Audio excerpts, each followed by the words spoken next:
Hey, this is the second video in the little series on what is inquiry and why would you want to do it. And so I'm just gonna talk briefly about the first two questions of inquiry. And so the last video, I just did a brief overview of what inquiry is and and why you would want to do it. And so in brief, it's basically 4 questions, and in these next couple of videos, I'm going to go through the questions with you. And the reason you want to do it is because the way we live, we believe our thinking. And we believe our thinking about the past and about who we are. By questioning it, we can open our minds and we can set our future free to become a person that we love and admire, like me. So the first question of inquiry is it true? So you can question absolutely anything with this.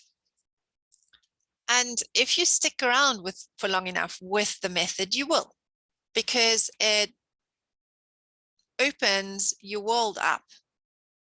And it's like an addiction. Why stop with something that's good for you? And that creates so much joy. But as you're just starting out, so this is what you do. You find a situation that is repeatedly troubling you for whatever reason. If it's at work, it might be a feeling that you're not good enough, that people are judging you. And then you could do the first sentence that you could question would be, they think I'm not good enough. That could be one. You could be running around stressed out. The first thought that you investigate could be, I don't have time. I don't have enough time. Or I have too much to do. You could be upset consistently with somebody, whether that's your kids or your partner or, a colleague. They don't listen to me. I need them to respect me. So it doesn't matter where you start. All of us have a variety of stress in our lives, and just start with whatever comes up first. It's really good to start with judging a situation or a person to start off with, and not judging yourself. So whatever it is for you, you could stop this and write your sentence down. Write it down, and then you ask the first question. Coming back to the moment when I was thinking that thought, where was I? In that moment, is it true? And the question and the answer to this question is just yes or no. It's a yes or no question. Allow your mind to just answer it with yes or no, not with yes because, and then dive into the long story of this is my proof. Just yes or no. And there isn't a wrong or a right answer. But check in with yourself, with your innate sense of rightness, of truth.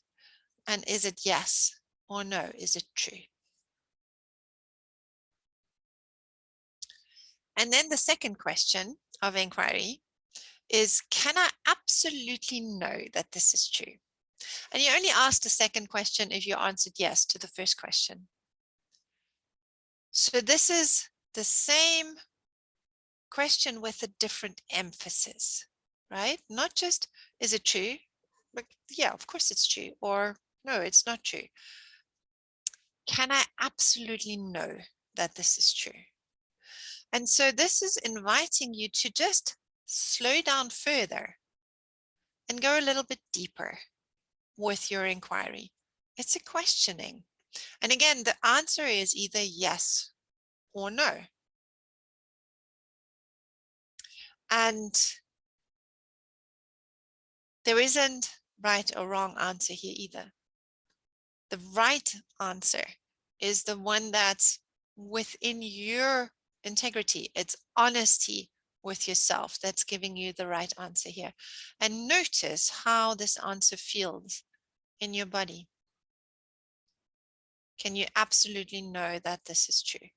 Like, for example, you know, they think I'm not good enough as I'm standing at work somewhere and people are talking about, you know, making a diagnosis, and I'm going like, woo, I wouldn't have known this. And I hope they never find out because, you know, they'll think I'm not good enough. So, you know, can I absolutely know that that's what they would think?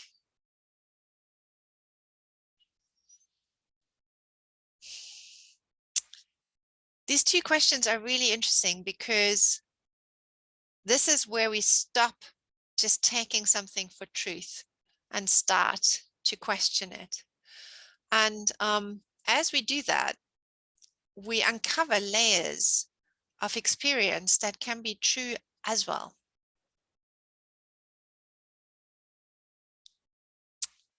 That are really starting to open up our perception of what is happening for us, what is our reality.